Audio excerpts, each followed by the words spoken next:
Flip that iPad around, and you got your column back over here. And it's just trimmed everything up. Put your full headers back, and you can see everything. It's not a different site, it's the same site rendered through there. And then finally, you pull it up on your iPhone in a landscape mode. You lose a lot of the graphics. Your header's very small, still have weather up here. No guy in a bike anymore, no advertising. So you can see how that all changes when we do that. So from here, I'm going to try to take this to, let's see if I can go. Here's three sites. Let's see. Okay, so here's Venice Nissan. And it is in a fully rendered, so I'm on the iPad right now, a live internet connection. And you see what'll happen is if I take this and I scroll, so even if I'm on a browser, you can see what happens immediately. We'll take it all the way down to what it would look like on an iPhone, then you can scroll up and down to what maybe an iPad might look like, or any device or anything that you're showing. You can see how quickly you bring that content together. And you make big, nice, loud buttons to make it easy for people to search, all customized for what this is. This is the one Brian showed last night. And forward, same thing in your traditional mode. And see how it breaks down.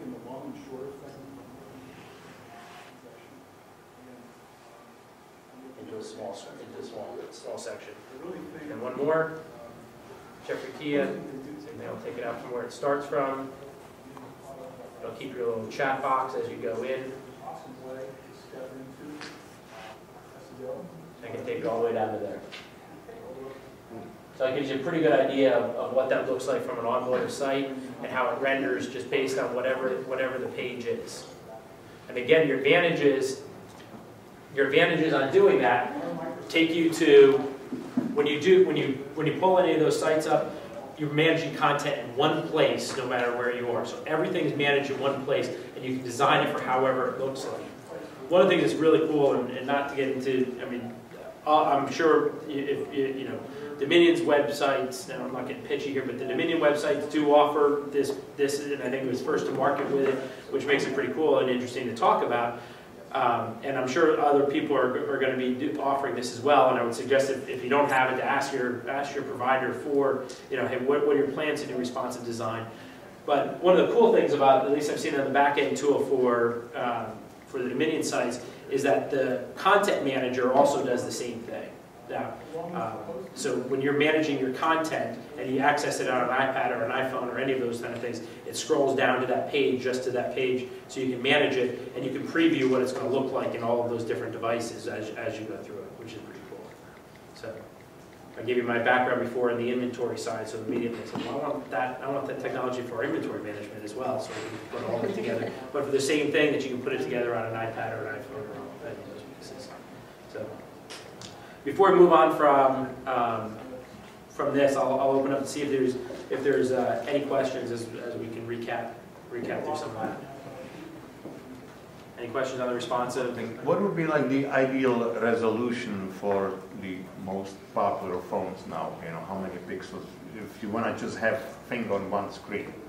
If you want, you know, I think I don't know. It's a good question. I don't know from an iPad versus an iPhone what I mean, I think you'd want to look at what from people who are hitting your website, what percentage of people are coming into those, and make sure, you know, at least for the ones that they're your most predominant sites, that you're covered under that. If you weren't using, you know, responsive or any of this adaptive design, the responsive or adaptive design is going to structure all of that, you know, for you, so you don't have to worry about it. But if you're saying, hey, I want to make sure, you got to make sure your iPhone screens are covered. You know, new iPhone's coming out in a couple weeks or whenever that's going to be launched. So you've got that, plus you know, your iPad or tablets are different sizes. So I think you probably look at whatever your traffic's coming in on and look to see what those sizes are.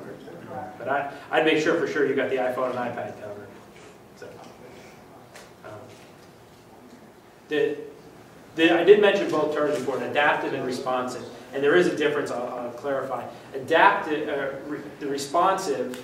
Hopefully I'll get this right. Responsive is it's going to look at the device and hopefully the speed of the device and serve up a site based on that. So if you're coming in at a slower connection, it's going to limit the graphics. If you're coming in at an iPad, it knows that and trims to your size. And just like we showed before, those pages, it's going to load all of those pages correctly. From an adaptive site, what we want to get to, and this is the next kind of evolution of it, is it knows if you come in through a search for a Toyota Camry, or it knows what your purchase behavior has been before, you visited the site, it's left a cookie, those kind of things. It's going to serve up the content that you're going to be most interested in a responsive design. So you're going to see it in a responsive design, but it's going to show the content that user we would predict that user would want to see. So that's really the next evolution of that, is really to make it more responsive to what the user wants to see when they visit that site. Mobile web, the mobile web must, things you got to do from a mobile web's perspective is you got to track it. It sounds like a lot of you guys in this room right now are doing a very good job of tracking that information, making sure that you know what percentage of people are coming in from a mobile device, that you're tracking it and following through the whole way.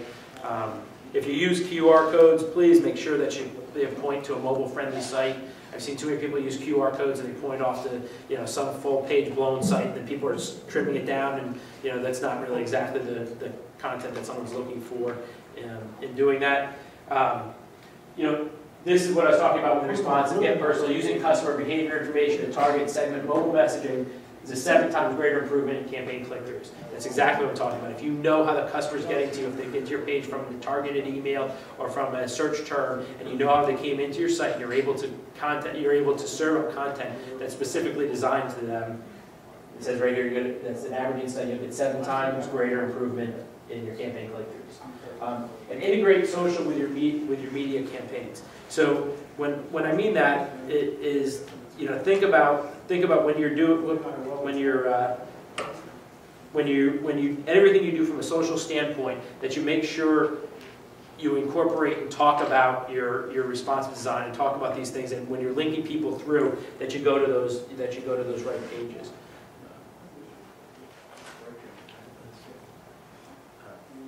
Okay, so even on social, think from a small screen first, like those QR codes. Make sure you're hitting those in those proper places. All right, so we'll move on from there to talk about an app. How many of the people in the room have an app for their dealership? Okay, 1, 2. So maybe 25% of the people in the room have one. There's been apps out for a long time, and I'll tell you the story basically of how I became involved in doing this. Last year during the driving sales conference, we won an award for putting forth an app for the industry, and it really came because from the inventory standpoint, we have these companies start calling and saying, hey, I want to get inventory from your company to put onto an app for a dealership. Okay, that's kind of cool, fine, whatever. Here's the inventory for the dealership. As long as they approved it, get your inventory, good to go. Started looking at some of that, wonder what these apps would look like. Download a few of these apps, and you pull them up, and you get, well, if I want to shop for a car, here's my inventory. Okay, that's great, but how many people really want to shop? I'm starting to think, if I as a consumer, do I really want to download an app to look at the inventory for the dealership?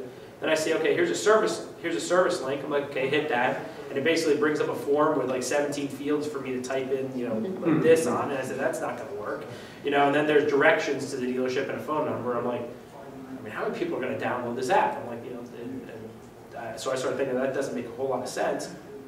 And one of our companies, a company called Auto Revenue, one of the Dominion companies, they have a product called Service Scheduler, Xtime, and AutoScheduler, or some of the, AutoScheduler our product, there's Xtime, Time Highway, and some of these other companies who sell service scheduling in a dealership's mobile service scheduling. And I said, now that's a reason. Can you imagine if you could go to a consumer and say, because I understand the value of it. I mean, we all want to have a little piece of real estate on a phone for your dealership. I mean, if you've got the smartphone and your consumers have a little, if your dealership has that little tile, and you get that little tile on the piece of real estate on your customer's phone, we all want that. But why would a consumer want to download that? And I said, well, as a consumer, if you told me, hey, if you load your VIN number in there, I'll tell you if there's ever a VIN-specific recall on your vehicle. If you ever need to schedule service, you can go in there, click on a button, see when there's available times, and schedule it myself.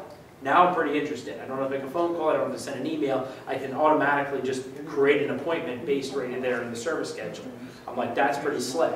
And then you start thinking about, well, what if the app really became the glove box? If that became everything that you keep in your glove box or your wallet or in a folder in your house, all that's automated, it's all automotive, what if that became a dealership branded automotive folder. Had everything in there that you would want, your VIN number of your car, your insurance number, your driver's license, you know, you scan in all that information. You had all the information about your car, your service schedule, right? You know, everything you've done with your service. That people keep mileage counters in there to know how much mileage they're putting on their vehicle when they fuel up. And you start thinking, what if this became everything automotive in one place? When you ask a consumer how to find their VIN number, and you want to see, I mean, their head will explode. They try to find a VIN number. I mean, they go out to the car and try to write it down. They don't know which number it is, and they're searching. You know, you can barely remember what year their car is sometimes, let alone what the VIN number is. So to have all that information handy for them, say, I got that VIN number. It's right here. They punch it up, and they've got that information, and they can store all their cars in there, and you have all that information. So I'm thinking this is a pretty cool product. We can keep all that information in this one tool, and you can give them a whole bunch of other stuff. So I thought that's really when I titled this thing about customer loyalty. That's what a consumer, if you've got that piece of real estate and that ownership of your app for them to come in and do this. And Dominion's got an app. There's a bunch of companies that have apps that are great. But this is where I think, and to your point before, sir, I don't think it's terribly expensive to do. I was talking about like developing an app. Oh, doing it in-house. From like in-house. Yeah. Like, from the ground up. That's what I was doing. So I'll run through, you know, I think just to hit some of these topics, I ran through have any Sonic dealers in the room? Any dealers from Sonic? All right, good. Because I'll make fun of their app here in a second. I'll make sure we get it. All right, but there's here's a top 10 list of why you need a mobile app. And this will just, you know, it helps me remind more points to bring back up about an app. But hopefully the idea behind this is that you're going to take these little points and say, hey, this is why I think it's going to be important for a dealership, or maybe one of these is an idea for you to do even something beyond this. I think one of the greatest things about something like AutoCon or the driving sales conference, you go to some of these and there's just such great information, but the brilliance of everybody together is much greater than any speaker, anybody in this entire place. And you'll say, well, what if you took that piece of information and put it with that piece of information, and you put it together, you can create something really special and really cool. And that's where, when you see some of that collaboration happen, is really pretty interesting. So I said, why do you need a mobile app? All the cool kids are doing it. You guys know there's dealerships in your marketplace who are doing it. Sonic had this press release. You can see it posted up here. You know, got a little bit of publicity on, you know, the press release here about how, you know, they've got a new app and the whole bit. I don't know if anyone's ever seen their app, but I downloaded it. And actually, their stock went up a little bit on this news. What is it? And I looked at it, and it was a shopping site. So you could shop all the Sonic stores nationally. I was like, that's great. But it really, that's all you can do on it. I mean, you can find one of their dealerships and you can shop for a car there. But I'm like, for a company who invested as much money as they probably put into this, and frankly, their stock should have gone down. Anyway, branding and advertising. Having that tile, having that information on a smartphone of one of your customers, I mean, I don't even need to belabor that point anymore. How valuable that is to your dealership. I mean, it's like, to have that place where they know your information is, to know, and I'll go through some of those other things they can do with it when they're not, but owning that piece of real estate. If you have the only automotive app, or one of the only car dealer app on that person's phone, how much more likely are they to return to purchase a vehicle there, or to turn to your dealership whenever they need anything, right? Okay, third piece, service department scheduling. Here's a screenshot of what our product looks like. You can see here, you pull this up, you put in, here's your scheduler, I want to go, you click on a button that says repair diagnostics, or I want a detail, or here's a recall, warranty services, I want an oil change. It punches up, pulls in with your DMS, pulls up and says, here's the appointments that are available. They schedule it, it loads right into their calendar, which of course is going to help. I think that's the next item on here. I'll get that in a second. But it's a service scheduling customer, goes through their expectations. Now, a lot of the customers, one of the biggest objections you hear on this is, well, what if my customer doesn't know how long it's going to take? An oil change is great, you know, if they got they got a 30,000 mile checkup, that's fine, that's cool.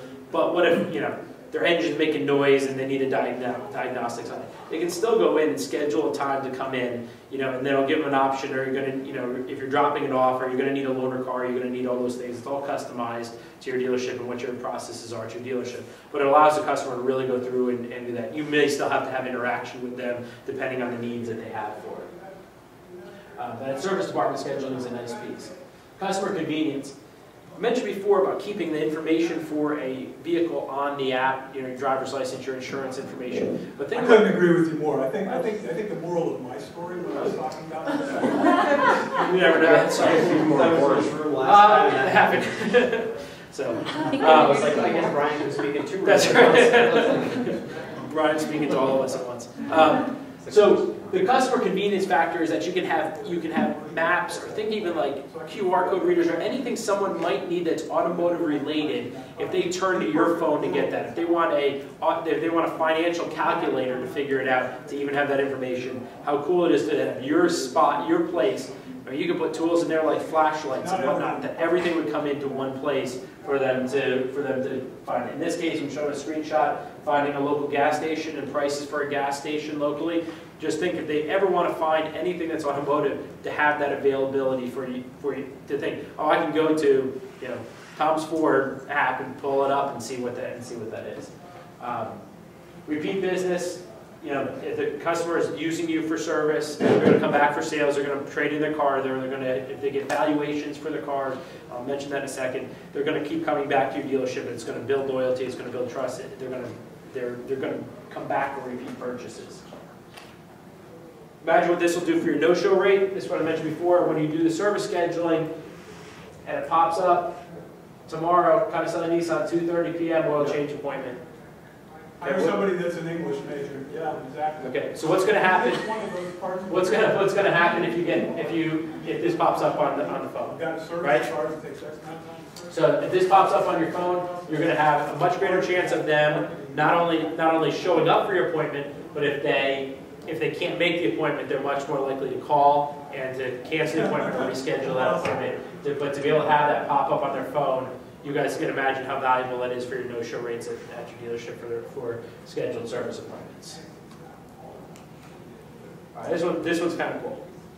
All right, so what's the first step of a consumer when they go to purchase a vehicle? When they say I'm going to be interested in trading in my car and purchasing a vehicle, what's one of the first things they do? See what the trade is. What's that? See what their trade is in. Trade, see exactly. Well, they want to assess their current their situation and say, I wonder how much my car is worth and how much I owe on it. Okay? So if you put into the app, or when the customer buys the vehicle, if they were to put in their loan rate and what they would get for, or what their payoff would be on the vehicle, if we know that information ahead of time, and we get a general feel of what the valuation for the vehicle is, we can serve that information up to them. Now, is there a reason why we don't want... Back there in the back. It's getting louder and louder. I keep getting louder and ignoring it, but it's getting louder. I think someone went after Jack. Oh, okay, cool.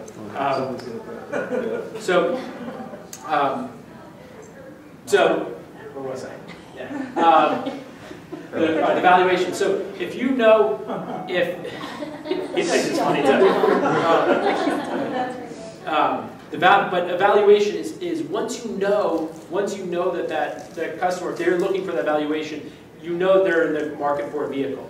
What if, because they have the app here, okay, a little big brotherish, but every time they clicked on that valuation, it triggered a little something in your CRM and said, hey, this might be one of those good times to send an email to your customer to say, hey, did I tell you about the new specials on the blah, blah, blah, blah, blah? Because it just gets you in the right place at the right time. So if you're able to send that information out, that little that from them hitting that valuation, you're getting information in front of them at just the right time. So I think that's one huge piece. You do get some objections from dealers saying, do I really want to put that information in the consumer's hands?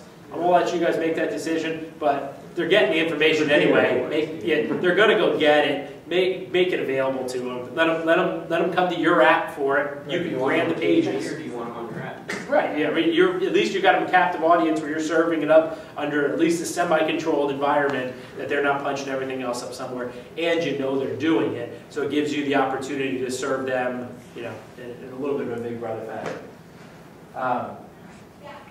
Feed the techies is what I call it. Just anyone use Foursquare at their dealership? Anyone got Foursquare set up at the dealership?